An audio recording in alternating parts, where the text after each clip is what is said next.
Buenas noches, bienvenidos a RCM Costa Rica y gracias por acompañarnos el día de hoy. RCM es la sexta red a nivel mundial de auditoría, impuestos y consultoría. Y en RCM Costa Rica queremos conversar sobre temas de actualidad con ustedes, sobre todo temas económicos, fiscales que estén impactando al país. Para eso queremos conversar con líderes de opinión y hoy tenemos como invitado al señor Jorge Ulrich para conversar sobre la actual coyuntura económica que atraviesa el país. Buenas tardes, don Jorge. Buenas tardes. Ha sido un placer que nos pueda acompañar hoy. Don Jorge es persona muy versada sobre los temas económicos, es columnista regular del periódico La Nación, exministro de Competitividad y ex viceministro de Economía, ingeniero químico de profesión con una maestría en Economía. Muchas gracias, don Jorge, y los instamos al público en general que nos puedan enviar comentarios y consultas que pudieran tener sobre los temas que vamos a analizar el día de hoy. Don Jorge, aparentemente vamos encaminados a superar el 7% de déficit como porcentaje del PIB, lo que el gobierno obviamente está tratando de controlar a través de la reforma fiscal que tiene la Asamblea y recortes de gastos. ¿Cómo ve usted los esfuerzos en estas áreas por parte del gobierno? Bueno, yo creo que el paquete, pongámosle el paquete, pongámosle el paquete tributario mejor, porque la verdad es que lo que vamos a tener a corto plazo no es una corrección de todos los problemas financieros que están afectando fiscalmente al país.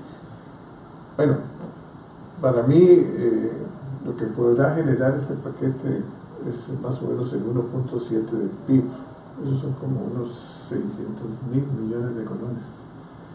Este año ya no tendrá efecto, posiblemente será hasta el año entrante en que no solo aprobar todas las medidas que están ahí, sino que también hay que establecer el reglamento. Yo tengo mis dudas sobre la reducción de los gastos, ¿verdad? Porque hay unos disparadores de gasto que son complejos de corregir, ¿verdad? O sea, las transferencias han crecido mucho en los últimos años, el gasto público viene en crecimiento, más o menos gastamos 2,5 veces de los ingresos que recibimos, y lo más preocupante es lógicamente el crecimiento de la deuda, que ha sido exponencial. Este año ya estamos hablando de casi 5.000 billones de colones entre lo que son intereses y amortización, y el año entrante va a ser todavía más grande esa cifra por toda la situación que se viene acumulando.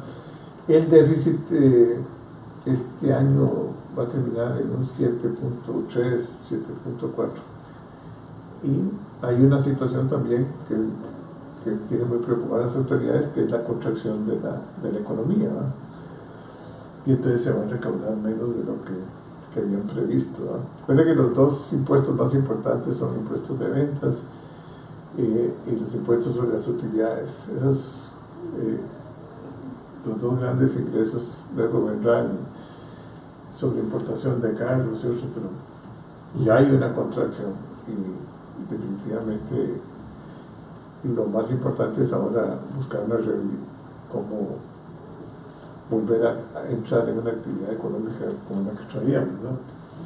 Y si lo echamos todo ahí en el balde, porque está el tema de, está bien, una mayor recaudación, pero si se da una desaceleración económica, obviamente la recaudación baja simplemente porque hay menores ingresos para recaudar.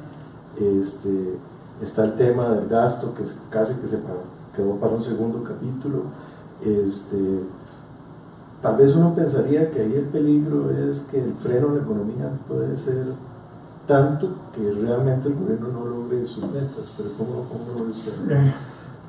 Yo creo que tiene que dar por lo menos más claridad de qué se va a hacer con pensiones, qué se va a hacer con todos los pluses que que tiene los empleados, que prácticamente duplican los salarios básicos, los precios duplican el total de ingresos, ¿verdad? Entonces, y aparte de eso, una serie de otras ventajas, y la movilidad. Tenemos 300 y pico instituciones en el sector público. El sector público significa el 67% del PIB. El gobierno está en 20 y pico %. El gobierno es una tercera parte del gasto total. O sea, este año más o menos son como 9 billones de presupuesto, el año entrante van a ser 10 y pico billones gobierno, y todo el sector público son 25 billones.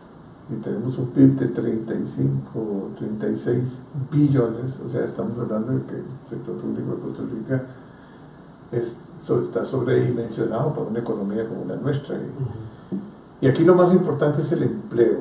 Lo más importante es que siga mejorando todos los índices de empleo, porque el empleo significa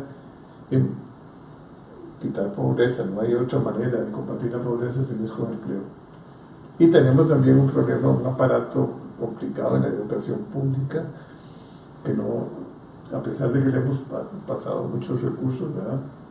El FES recibe 400 y pico mil de millones de colones. Sin embargo, si usted analiza, los resultados no son los que debiéramos de tener. En ese sentido, ¿cómo se debería priorizar la asignación de los recursos? Usted ha comentado de varias áreas. Una es la educación, como lo acaba de decir, la infraestructura que se va deteriorando, temas de salud y seguridad. ¿Cómo hacer para poder canalizar recursos hacia las áreas de mayor... Ahora es muy complicado, porque entre lo que pagamos por la deuda pública, eso significa no solo el principal, sino los intereses también. Lo que pagamos lo que viene en el presupuesto nacional, y las transferencias son muy grandes y vienen creciendo las transferencias, y ya prácticamente queda muy poco para... El gobierno tiene como un 7 o un 8% de manejo del gasto, o sea, de 9 puntos y pico billones de dólares, solo el 7, el 8% de lo que puede manejar. O sea, imagínate la rigidez que tenés, ¿verdad? Pues tenés un montón de asignaciones que, como son transferencias que tienes que hacer a universidades, a CONAVI, ¿cómo se llama?, a PANI y a todas esas otras instituciones, y vienen creciendo aceleradamente también. Eso amarra totalmente el gobierno, ¿no? Entonces, que es complejo, sí, es complejísimo, ¿no? El problema es que hemos hecho un aparato estatal muy grande, un gobierno muy grande, y el sector privado lo van a sufrir, porque vamos a tener un aumento en las tasas de interés, que ya lo estamos viendo, porque hay una demanda de recursos por parte del gobierno.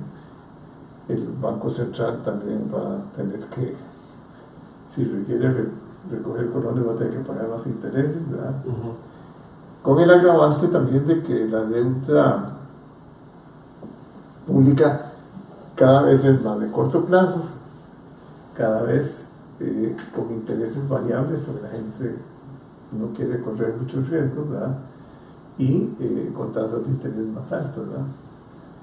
Y ahora el paquete tributario va a por lo menos dar cierta estabilidad, pero eso no significa que es el remedio, porque si sigue creciendo el gasto, rapidito se diluye totalmente y vuelve a crecer el déficit. El déficit del 7.3, pero lo más importante es terminar el déficit primario. El déficit primario es el 3%, 3,5%. Sí, señor. En el caso de la infraestructura, en lo que es concesión de obra pública, ¿se podría lograr de alguna forma una alternativa? ¿Y eso generaría alguna reactivación de la economía? Yo no creo que que haya otra posibilidad de hacer desarrollo de este país de obra muy puntual, si no es a través de concesión. O sea, eso es una alianza público-privada. Ya no tenés, nosotros disponemos apenas del 1.5% del PIB para hacer inversión, es muy poco, prácticamente nada. Entonces es requerir de esas alianzas. Además es la parte operativa. Sí, claro. Pero ha estado muy difícil llevar adelante proyectos, como el caso de, que en este caso no es una concesión, pero el caso de la carretera San Ramón, que se quedó...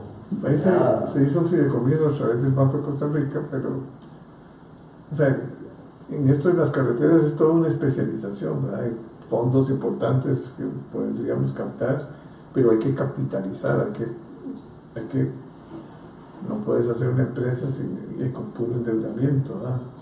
Entonces el banco tendría que tomar un riesgo, ¿verdad? ¿Y quién es el banco? O sea, tendrías que meter unos socios, ¿verdad?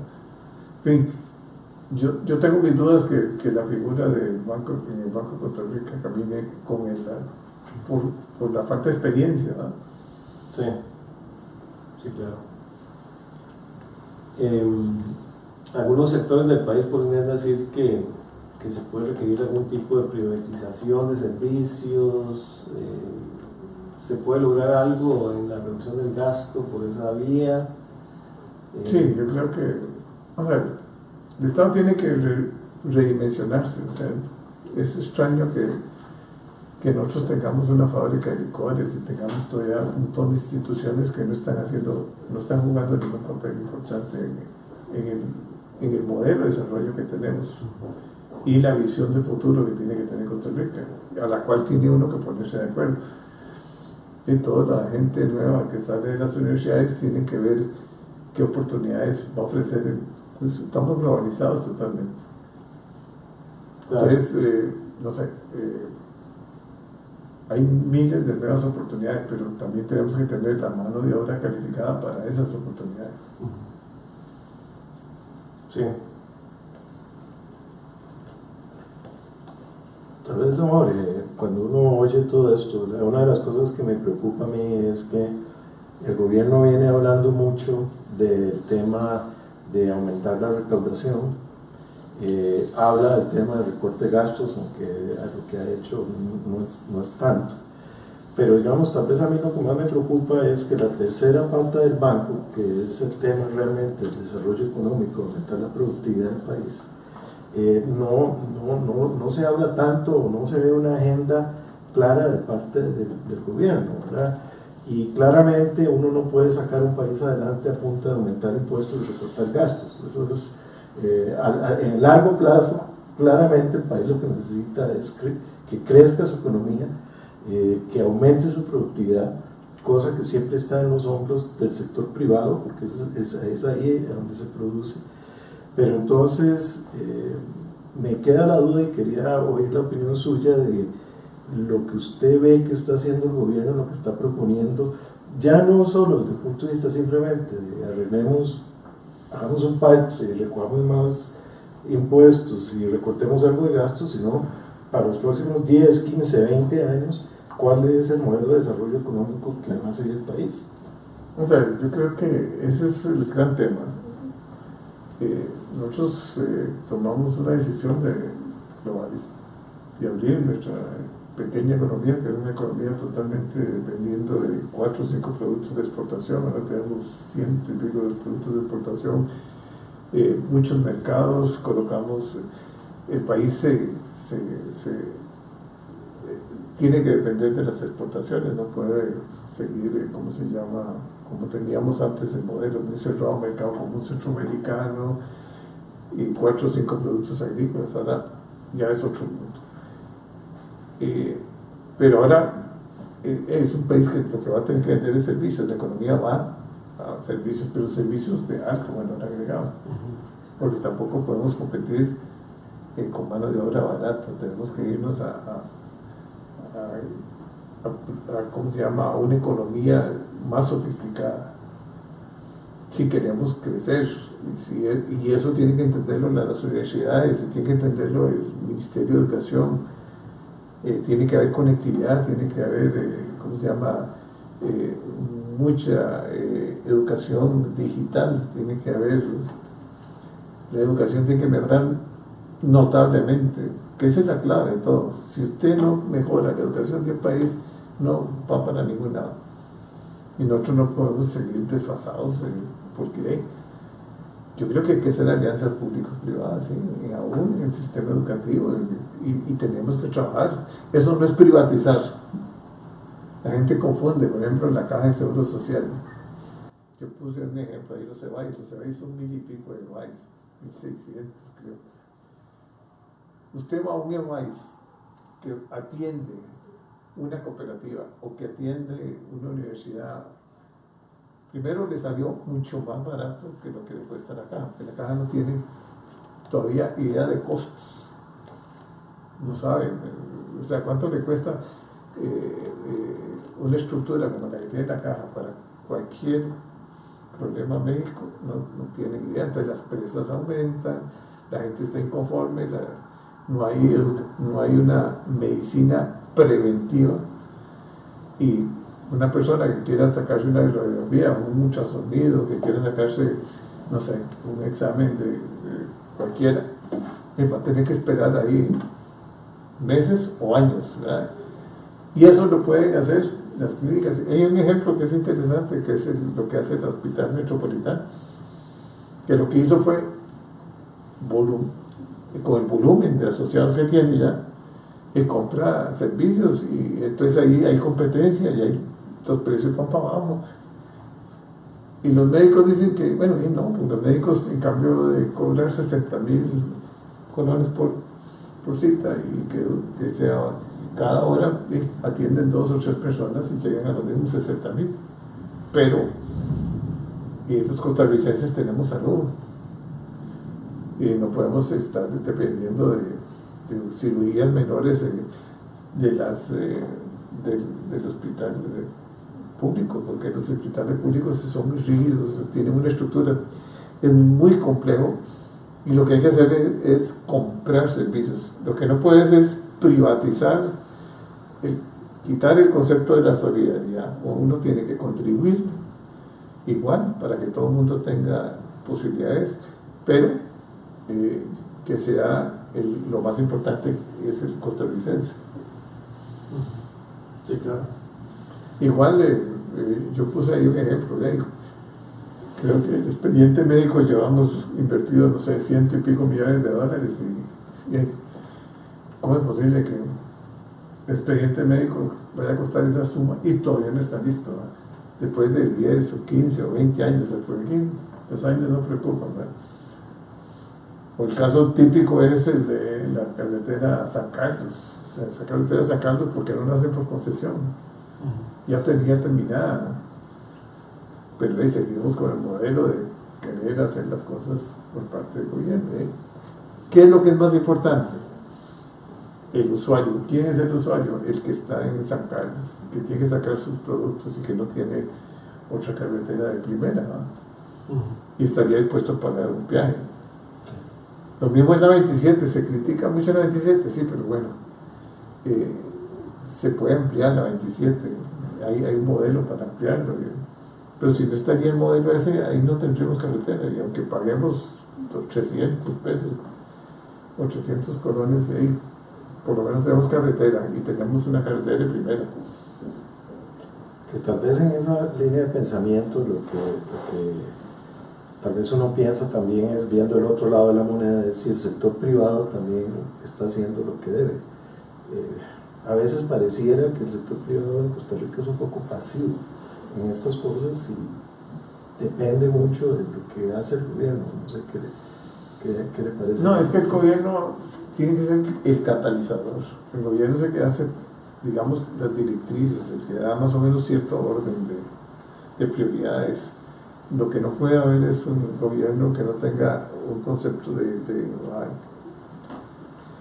vamos a ver, de la dirección del país.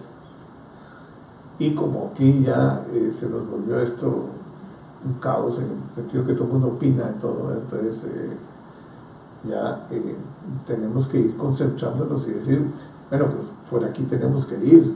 O sea, pero no puede ser que una carretera como la de Limón, la 32, se paralice porque, bueno, hay que cortar unos árboles, hay que pedir permiso, y la tramitología nos asfixia. Todo el mundo dice que no se puede porque los reglamentos, este país, el sector, por ejemplo, privado es muy valiente. O sea, hasta para montar un salón de belleza hay que pedir un montón de permisos y que llegue salud y que llegue todo. Bueno, hablando de eso, para el próximo lunes hay convocatoria de los sindicatos a huelga general, ¿verdad?